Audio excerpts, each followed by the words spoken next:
बहुत सावधान रहा करिए जिसकी ओर भी आपकी आंखें मुड़ रही हों। आपको क्या लगता है ये जो अलग अलग तरह के स्पोर्ट्स हैं ये क्यों इतने पॉपुलर हो गए, प्रचलित हो गए? मुझे बताइए तो। क्योंकि स्पोर्ट्स होगा तभी तो ऐड होगा ना। आप सोचते हो कि मैच के बीच में ऐड आ रहा है? नहीं, ऐड के बीच में मैच आ रहा है। मैच चाहिए ताकि आपको ऐड दिखाया जा सके। आप बहुत जल्दी बोल देते हो कि अरे फलाना क्रिकेटर मेरा, वो कुछ नहीं है, वो विज्ञापन बेचने का जरिया है। और विज्ञापनदाता ऐसे नए नए जरिए खोजते रहेंगे। अब टीम का कोई नया कप्तान बनेगा, आप देखेंगे विज्ञापनों में वही छा गया है। आप सबसे निवेदन कर रहा हूँ, बहुत बहुत सावधान रहें। देखिए, जो लोग आपकी ज़िंदगी पर कब्ज़ा करना चाहते हैं बहुत शातिर लोग हैं, बहुत बहुत शातिर लोग हैं। उनकी तुलना में आप सीधे हैं, आप नहीं जानते। एक विज्ञापन आपको अगर दिखाया जाता है ना, मान लीजिए 8 सेकंड 10 सेकंड का है कमर्शियल, करोड़ों लगते हैं पहले तो उसको बनाने में, और फिर उसको एयर करने में भी दसियों करोड़ खर्च किए जाते हैं।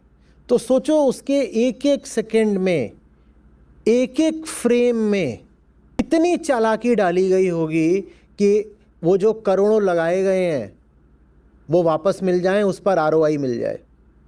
और आप उसको ऐसे देख लेते हो कि अच्छा अच्छा ये तो मुझे मुफ्त में एक ऐड दिखाया जा रहा है। ऐड ही तो है, ऐड देखने के पैसे थोड़ी लगते हैं।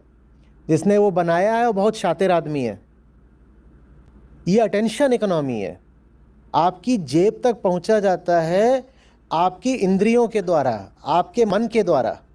जिसने आपकी आंखें पकड़ ली उसने आपकी जेब भी पकड़ ली। आप सोचते हो अखबार आपके पास आता है ताकि आप खबरें पढ़ सको? नहीं, आप जो 10-15 रुपए अखबार का देते हो उससे थोड़ी ही चल रही है मीडिया इंडस्ट्री। अखबार चलता है विज्ञापन से। अखबार छपता है विज्ञापन दाता के लिए, पाठक के लिए थोड़े ही। पर आप सोचते हो कि हमें खबरें पढ़ाई जा रही हैं। नहीं, खबरें नहीं पढ़ाई जा रही हैं, आपको विज्ञापन दिए जा रहे हैं। और चूंकि विज्ञापन प्रमुख है इसीलिए खबरें भी आपको वही दी जाएंगी जो विज्ञापन से अलाइंड हो। आप लोग कहते हो ना कि आचार्य जी मीडिया आपको कवर क्यों नहीं करता, आपकी उपेक्षा क्यों करता है? क्योंकि जो बात मैं बोल रहा हूं वो किसी विज्ञापन से मेल नहीं खाने वाली। अगर अखबार या मीडिया मुझे कवर करने लगे तो उनके एडवर्टाइजर्स भाग जाएंगे। क्योंकि हो तो आप बेचैन अहंकार ही ना, एक विषय से आप संतुष्ट तो हो नहीं सकते। तो एक विषय से आप जैसे ही उबने लगो, ये जो पूरी इंडस्ट्री है ये तुरंत आपके हाथ में एक दूसरा विषय दे देती है। देखो अब ये एक नया ग्लैमरस विषय आया है, now you can obsess with this one for a while before you get bored. बहुत सतर्क रहा करिए, बहुत सतर्क। सब कुछ सिर्फ इसलिए है ताकि कोई आपसे अपना स्वार्थ सिद्ध कर सके। आप तक एक व्हाट्सएप फॉरवर्ड आ रहा है तो इसलिए नहीं आ रहा क्योंकि कोई निष्कामी बैठा हुआ है जो आप तक सूचना पहुंचाना चाहता है। किसी बहुत शातिर आदमी ने बैठ करके वो व्हाट्सएप फॉरवर्ड पहले कंपोज किया है, लिखा है और फिर उसको वायरल करा है। आप उसके शिकार हैं, उसके कंज्यूमर नहीं हैं। वेदांत आपको यही बोलता है ना, कर्म को नहीं कर्ता को देखो। एक एडिटोरियल है या कुछ है, वो क्या है? वो कर्म है कि कर्ता है? वो किसी का कर्म है। आप क्या उसके पीछे के कर्ता को सावधानी से देखते हो या बेहोश रहते हो? बस बेहोश रहते हो। आपको जो दे दिया गया आप उसको ऐसे देखने लग जाते हो। हाँ, आप ये नहीं सोचते ये किसी ने करा है और क्यों करा है उसने। वो बहुत बहुत शातिर है। जो लोग जनता की नब्ज पकड़ना चाहते हैं उनसे ज्यादा पैसा किसी को नहीं मिलता। कोई भी क्षेत्र हो, वो एंटरटेनमेंट का क्षेत्र हो, पॉलिटिक्स का क्षेत्र हो और चाहे रिलीजन का क्षेत्र हो। क्योंकि जिसने आपकी नस पकड़ ली उसने आपकी जेब भी पकड़ ली। आपकी नस पकड़ी इसीलिए जाती है कि अब आपकी कलाई मरोड़ी जा सके। तुम उसकी पहले पूरी वो 5 साल से अगर वीडियो बना रहा है, देखो वो क्या बोल रहा है। वो जन कल्याण के लिए निकला है, वो तुम्हारे भले के लिए निकला है। उसके लिए तुम सिर्फ कंटेंट कंज्यूमर हो। तुम क्या कर रहे हो? तुम्हें कोई बात आ जाती है, उसको इधर उधर लगते हो फैलाने, लगते हो फैलाने, फलानी चीज़ आ गई है, वीडियो आ गया, हमने देख लिया। खासकर ये जो व्हाट्सएप फॉरवर्ड्स चलते हैं, बाप रे बाप, कितना नहीं मज़ा आता इसको इधर उधर शेयर करने में।